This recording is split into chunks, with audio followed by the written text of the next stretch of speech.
Salmo 73. Só para a gente lembrar aqui o contexto, o salmista, ele diz no versículo 1 do Salmo 73, assim: certamente Deus é bom para Israel, para os que têm o coração limpo. Quanto a mim, meus pés quase tropeçaram. Faltou pouco para que eu escorregasse, pois eu tinha inveja dos arrogantes ao ver a prosperidade dos ímpios. Então hoje eu vou dar a minha quarta pregação sobre esse tema, em que o salmista está aqui angustiadíssimo, porque ele chegou a duvidar da bondade de Deus. Ele chegou a duvidar de Deus ao ver que os homens maus prosperavam, enquanto que os homens justos iam de mal a pior. Por isso, ele vai descrevendo aqui o seu calvário, e até que ele chega a um momento onde esses pensamentos errados que ele estava tendo, eles começam a sair. E como? Como que essa amargura, essa angústia, ele usa essa expressão, meu coração estava amargurado, eu quase caí, quase levei muitos outros também para o buraco comigo. Quando que isso começa a mudar? Quando que esse cenário de angústia, de incredulidade, de um terreno extremamente escorregadio em que ele se encontra, como que ele passa desse terreno extremamente escorregadio para um lugar firme? Como que ele passa a ter alegria? Aquele período de angústia, de amargura, se reverte em alegria e em paz. Como? Como isso é mudado na vida do salmista? A partir do verso 16. Quando me esforçava para compreender isso, achei que era uma tarefa muito difícil para mim, até que entrei no santuário de Deus. Então, compreendi o destino deles. Compreendi. Ele diz, estava muito angustiado, até que entrei no templo e compreendi. O homem moderno, que procura a religião, que procura uma igreja, ele não está preocupado em compreender.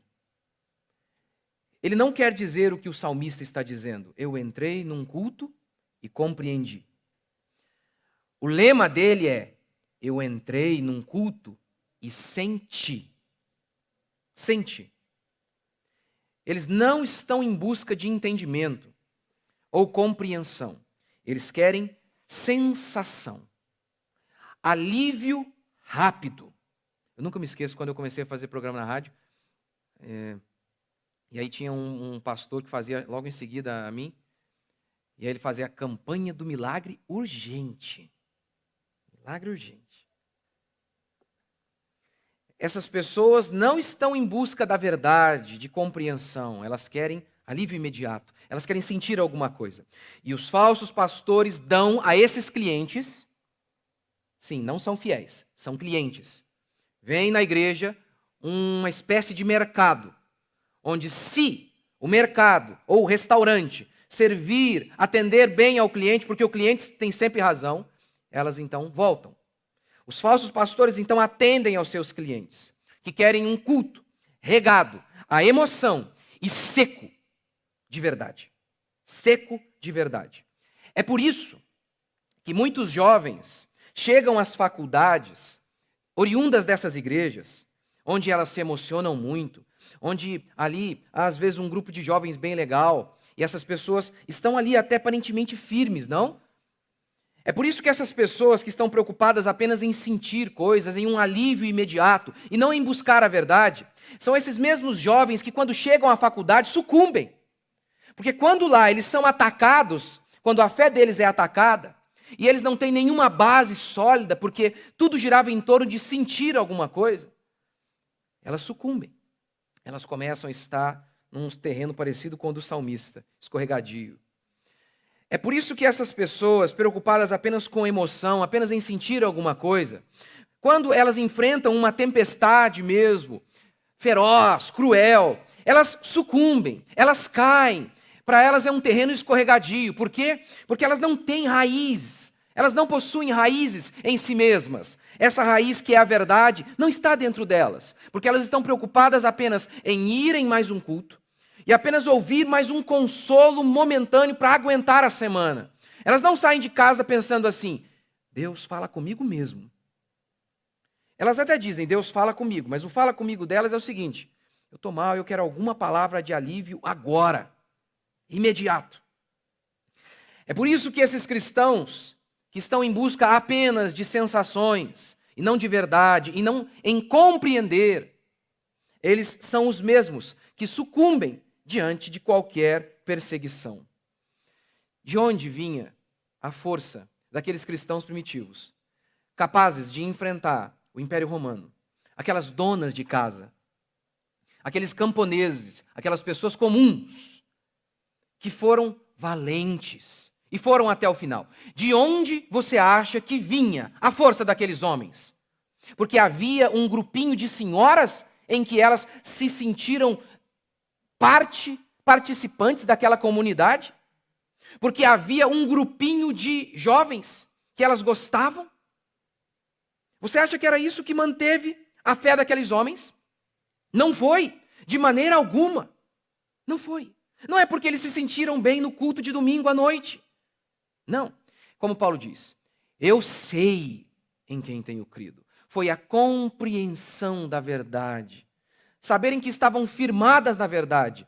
Esse foi o elemento que manteve essas pessoas, esses cristãos, de pé.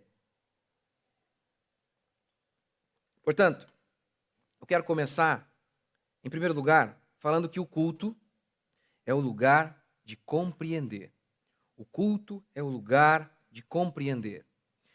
Em 1 Timóteo 3,15, Paulo diz que a igreja é coluna e baluarte da verdade. Coluna e baluarte da verdade. É muito interessante hoje como que muitas igrejas, elas se comportam exatamente como um negócio. E fazem uma espécie de marketing mesmo. Somos uma igreja família. Ora, que se dane. Você pode ser uma família que está indo para o inferno. Você pode ser uma igreja extremamente calorosa, amorosa, aparentemente amorosa, e estar indo para o inferno. Não lembra de Jim Jones? Não. Jim Jones levou sua igreja a um suicídio coletivo. As autoridades diziam, esse pastor prega o amor. Havia clínica de recuperação para drogados na igreja, auxílio para todo tipo de pessoa com alguma dificuldade financeira, cursos preparatórios para os jovens. Eles chegaram a comprar um grande terreno e eles moravam todos juntos. Todos juntos. Autoridades falavam bem, eles diziam que Jim Jones era uma inspiração para todos.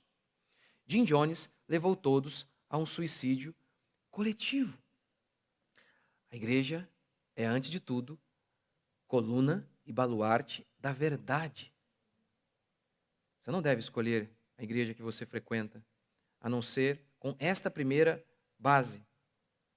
Se você é uma senhora, e aí você chega lá e fala, poxa, mas ali não tem tantas senhoras, ficarei um pouco sozinha. É melhor ficar sozinho com a verdade do que com muita companhia num lugar errado. A igreja é luz do mundo, disse Jesus. Luz, a ideia de iluminar.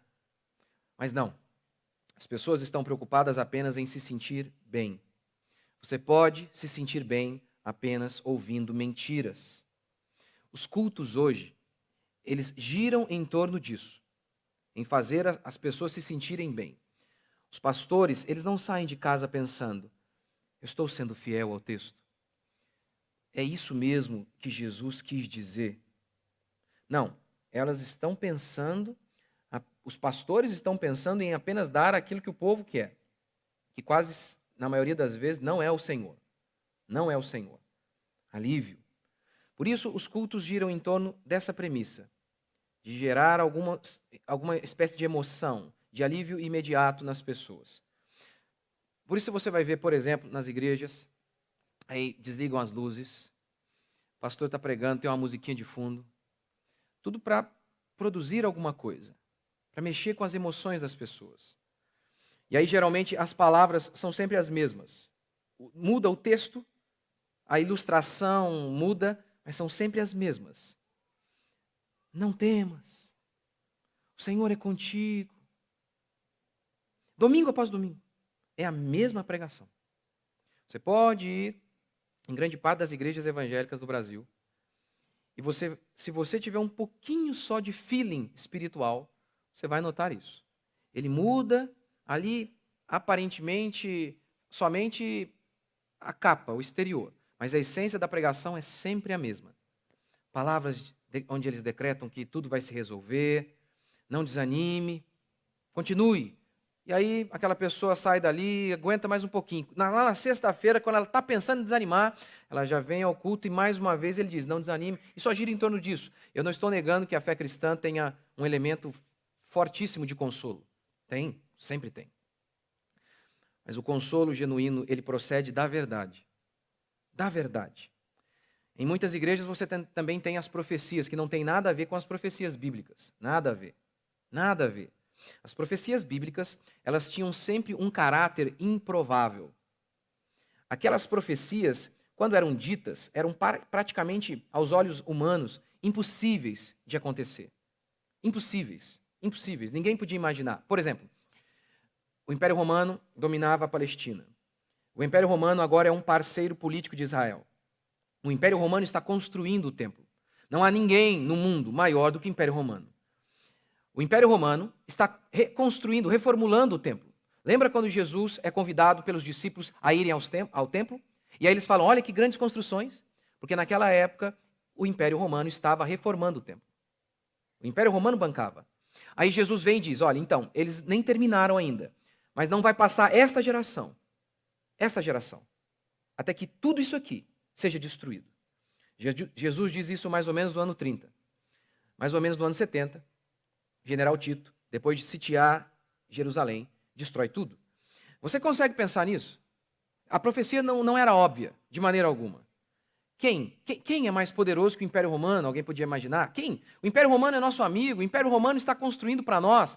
E aí Jesus vem e diz, não vai sobrar nada, não vai sobrar nada. As profecias bíblicas nunca eram óbvias. Eu não estou nem entrando no debate se elas existem hoje ou não. Nem estou. Só estou mostrando para você que o elemento bíblico de profecia já mostra que essas profecias que você ouve por aí são dadas por charlatões, por pilantras. Mas é claro, as pessoas chegam à igreja, geralmente fragilizadas, e aí o pastor vai e solta. Eis que te digo. E aí, geralmente com a música de fundo bem alta. Aí, meu amigo, você não arrepiar com a música daquela, você não é humano, né? Não tem como. Aí ele dá uns berros, no meio ele solta um xarabalaias. Eita! Né? Até eu arrepiei aqui agora, gente. Oh, meu Deus! E você que está passando uma prova. Quem não está passando uma prova? Ou é no Enem, ou é na vida, não? Quem não está sempre passando uma prova? Quem? E a pessoa já está fragilizada, ela fala, é Deus falando comigo. A outra no meio ainda grita, fala Deus, né?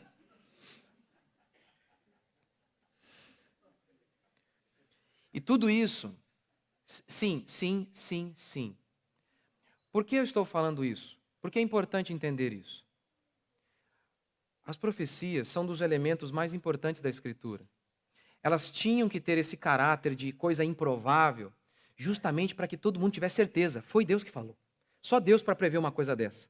Agora, aqui no meio de gente, um monte de gente, eu falar, se você está aí, passando a prova, dificuldade, fique em paz, o Senhor é contigo. Aí a pessoa já começa lá atrás. Sempre tem. E aí, a partir disso, a pessoa identifica, Deus falou comigo naquele dia.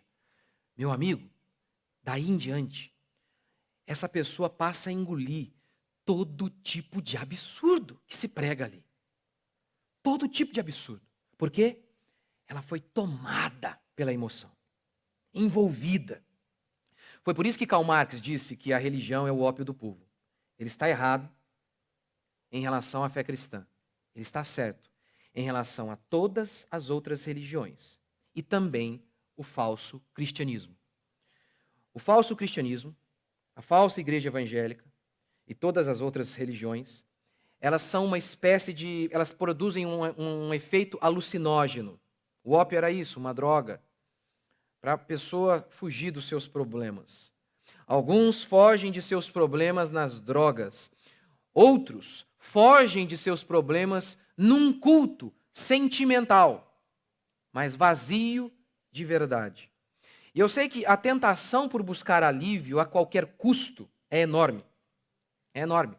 Ontem mesmo conversava com o irmão e ele dizendo, nossa, eu estou lá no meu trabalho, rapaz, comecei uma empresa pensando, Jesus Cristo, será que vou conseguir pagar tudo? E aí vem para o culto, sentiu bem, aleluias. Veja bem, quantos de nós aqui não estamos sempre envolvidos em alguma espécie de desafio ou problema mesmo? É nessas horas que a tentação por buscar alívio, custe o que custar, a qualquer custo, mesmo ao preço de vender a alma, a tentação é enorme. Mas o que eu quero dizer para você é que há um consolo genuíno. Há sim, sempre há, mas que procede da verdade. O conhecimento, só o conhecimento, só a compreensão provê alívio duradouro e seguro. Note o que Paulo disse em 2 Timóteo 2,12. Por essa razão sofro também essas coisas, mas não me envergonho. Por quê? Eu sofro, mas eu não me envergonho. Por quê eu não me envergonho dos meus sofrimentos? Ele responde, porque eu sei. Nota? Ele não diz, porque eu me sinto bem. Eu estou enfrentando esses sofrimentos, eu estou aguentando, eu vou superá-los, eu vou vencê-los. Sabe por quê? Porque eu sei em quem tenho crido. Eu sei. Como Paulo lida com o sofrimento? Eu sei. Conhecimento. O salmista passa de um estado de amargura para um estado de serenidade e paz através da compreensão. Você se lembra quando Jesus falou sobre libertação? Quais foram os termos que ele usou? Conhecereis. Conhecereis a verdade e a verdade vos libertará. É nesse sentido que há inúmeros cultos de libertação que não libertam. Porque há emoção, há gritaria, há palavra de ordem, mas não há verdade. Não há verdade.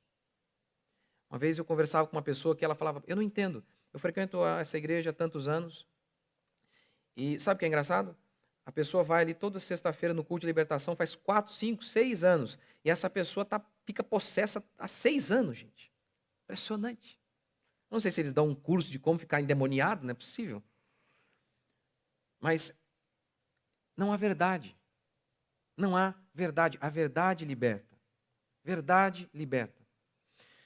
Veja a importância de pensar e de compreender. Lutero mudou o mundo pregando 95 teses. Teses. Tinha que analisar as teses, ver se possuía lógica, porque tese lembra de lógica. Pregou 95 teses lá na igreja de Wittenberg, foi para casa. Aquele papel com ideias. Ideias. Mudou o mundo. Sim, não apenas mudou a face da igreja, mudou a história ocidental. No livro 1984, de George Orwell, ele descreve um regime totalitário, um governo opressor. Nesse governo havia um crime, que era o pior crime de todos, porque era desse crime que surgiam todos os outros. O nome do crime? Crime-ideia. Era o crime de pensar. Era o crime de ter ideia, de compreender, porque era desse crime que surgiam todos os outros. Porque era a partir do pensamento que então as pessoas viam a liberdade, deslumbravam a liberdade. Isso era um empecilho àquele regime ditatorial. Só emoções não sustentam seus filhos quando eles forem tentados por suas paixões, que são como um vulcão dentro de seus menininhos. A sua menina, que você acha extremamente pura, o seu menino, há dentro deles um vulcão de cobiça. Um vulcão. Não, emoções e apenas ajuntamentos e eventos e um pastorzinho tolo na frente com um barril com um cabelinho arrupiado, e a única coisa que ele tem na cabeça é isso, um gel, mais nada. Não, não sustenta. Compreensão. Quando você se sentir acusado, tentado em sua fé, em duvidar, é a compreensão que vai manter você de pé. Diante dos sofrimentos, é a compreensão. Acho que tadinho de vocês, hein? Quem está aqui há 17 anos, me ouve contar a mesma história. Imagina se eu continuar saudável, comendo batata doce e andando de bicicleta. Vocês vão me ouvir contar essa história em tantas vezes ainda. Mas, estando eu lá naquele momento de dificuldade, dos piores dias da minha vida, com o meu filho ali naquela situação onde a gente pensava que ia morrer, do que eu me lembrava? O que me mantinha de pé? E não apenas nesse momento, mas 5 anos aqui, 5, 6 anos mais ou menos, vendendo almoço para comprar janta. Situação horrível, terrível. Terrível, não um dia nem 2, 5, 6 anos. Eu me lembrava da minha fé. Eu tinha certeza do que eu acreditava, de que a Bíblia era verdade, de que o meu Deus, Ele está sentado no trono. Aí no dia que eu pensava, não aguento mais isso não, Deus me livre. Senhor, está difícil demais. Ainda aguentar aquele irmão lá, Senhor, pelo amor de Deus, não. Aí é osso. Aí eu pensava, eu vou fazer o quê? Eu sei em quem tenho crido. Eu sei que Ele me vocacionou, eu vou fazer o quê? Não adianta, eu tenho que ficar aqui, porque eu sei em quem tenho crido e eu sei que o meu Redentor vai se levantar, como disse o salmista. Compreensão. Compreensão é que mantém você de pé. Quando a tempestade vier, como Jesus disse que a casa fica de pé?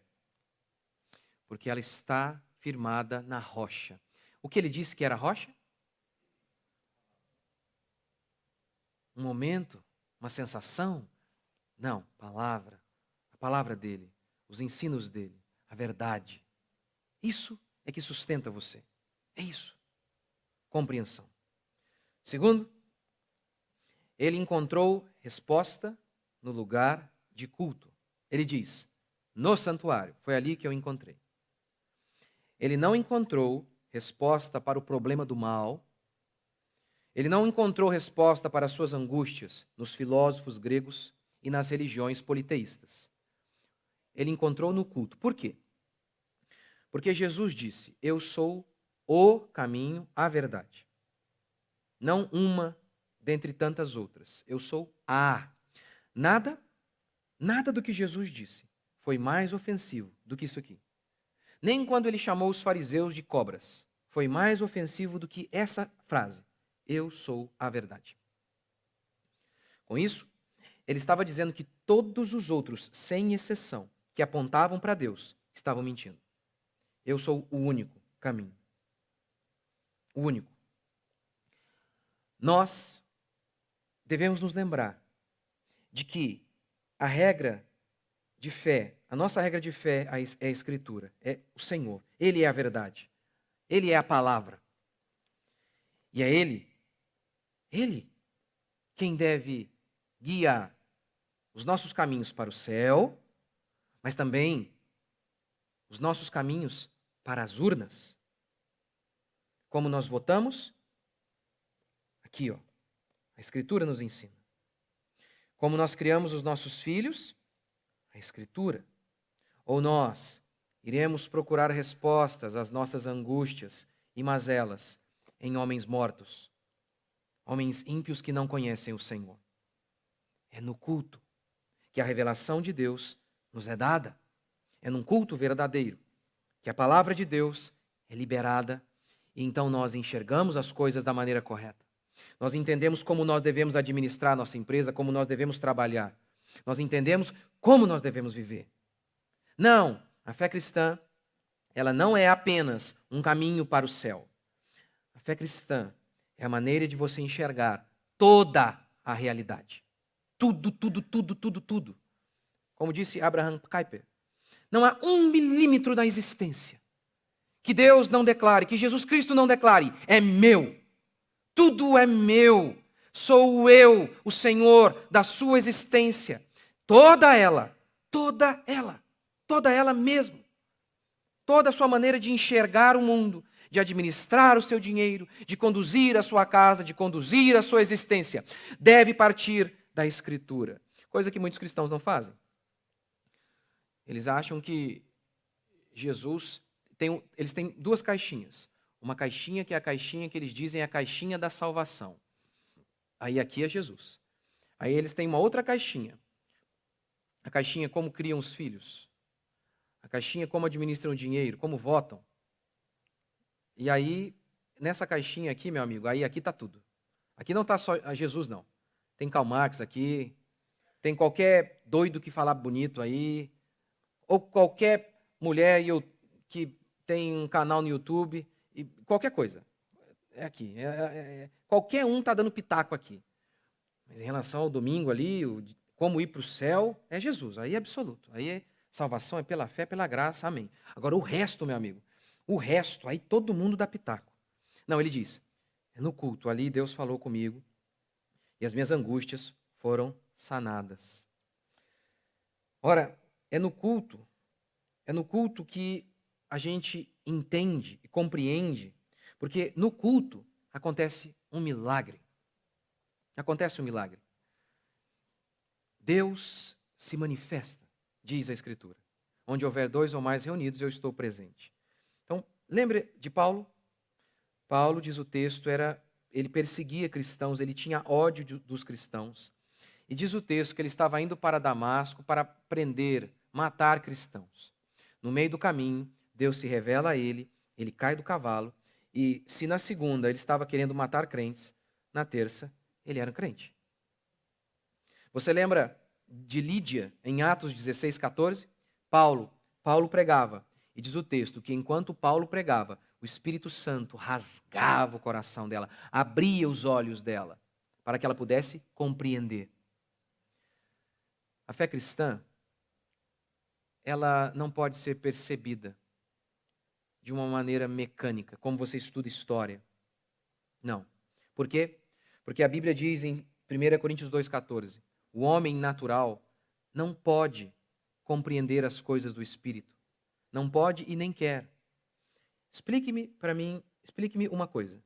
Se o homem natural, que é o homem sem Deus, não pode compreender o Evangelho, como nós estamos exigindo que eles ouçam o Evangelho e se arrependam? Se a Bíblia mesmo diz que eles não podem compreender. Como? Cada vez que nós estamos pregando, nós estamos esperando que um milagre aconteça. Porque nós, pregadores, sabemos. Primeiro, somos incapazes. Segundo, nosso público também o é. Nem nós podemos transmitir com fidelidade, nem eles podem compreender o melhor dos pregadores. Eles não puderam entender nem Paulo, nem Jesus. Para entender Paulo, o Espírito Santo teve que vir e abrir o coração de Lídia. É por isso, diante de toda essa incapacidade de ambos, minha e vossa, diante de toda essa incapacidade, é que nós precisamos de um milagre para que Deus venha e mude nossas vidas. Não é apenas uma questão de ser esperto e inteligente e analisar os argumentos. Não. É necessário que um milagre aconteça, porque Paulo diz que quando os judeus liam a Bíblia, havia um véu que os impedia de enxergar. Por exemplo, é tão óbvio que nós não devemos prestar culto a Maria. Isso é tão explícito na Escritura. Por que um católico não consegue enxergar? Há relatos abundantes disso na Escritura. E eu sei os argumentos deles. Não, você não tem uma foto da sua mãe? Sim, eu tenho. Mas eu não me ajoelho para ela e digo, Carol, me dá um carro. Não faço isso. Ou melhor, Carol, intercede por mim junto ao meu pai, Valmir. Eu não faço isso, não. Não, mas nós temos apenas como um meio de contato, um ponto de contato. Não, padres, não mintam, vocês sabem. Vocês sabem. As pessoas vêm ajoelhadas, quando tocam, se emocionam. E nenhum padre vai lá e diz: parem de fazer isso. A doutrina bíblica é explícita sobre isso. Por que eles não enxergam? Você acha mesmo que você enxergou porque você é melhor do que algum deles? A graça de Deus veio sobre você e abriu seus olhos. Por isso ele diz: no culto eu entendi. E é por isso que os desigrejados odeiam tanto o culto. Por isso que eles odeiam, porque é no culto que esse milagre acontece. O milagre de Deus pegar uma mula e transmitir os seus tesouros a outros ignorantes. E no final, eles conseguem sair dali entendendo. É um verdadeiro milagre. Isso só acontece no culto. No culto. É por isso que pela fé nós tocamos e nos aproximamos de Deus. Ele, o salmista, buscou a Deus por suas angústias, para sanar, resolver suas angústias. E elas foram. Por quê? Ele diz: quando eu entrei no templo, eu compreendi. Eu disse que em muitas igrejas a emoção é um fim em si mesmo.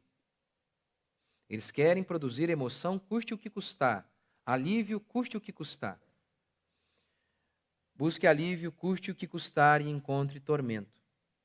Busque a verdade, mesmo ao preço de um sofrimento momentâneo, e encontre paz, graça, salvação.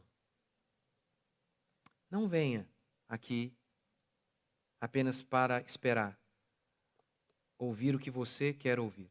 Porque eu vou te falar, eu já preguei cada coisa aqui, eu sei que eu sou falho, mas, e aí, um dia eu preguei, a irmã falou: pastor, Deus falou comigo, eu entendi. O que, irmã? Eu entendi que é para eu casar com fulano lá. Falei: mas eu disse isso lá? Mas como isso aí? Como que eu não estou? Eu acho que eu não estou entendendo. O que eu disse? E ela pegou uma frase minha lá, fez uma acrobacia intelectual e deu rock ali para ela. Falei: ô louco, que isso? Que imaginação? Não. Saia de casa pensando em ouvir a verdade. Com desejo de ouvir a verdade. Jesus disse isso: vede como ouvis. A expressão é: preste atenção em como vocês estão ouvindo. Analisem como vocês estão ouvindo. Busque a verdade a qualquer custo.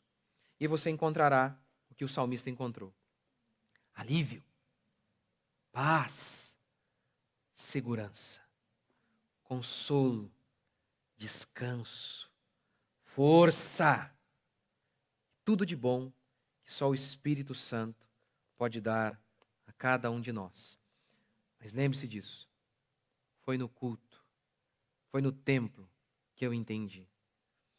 Lembre-se de cada vez que você vier para esse lugar.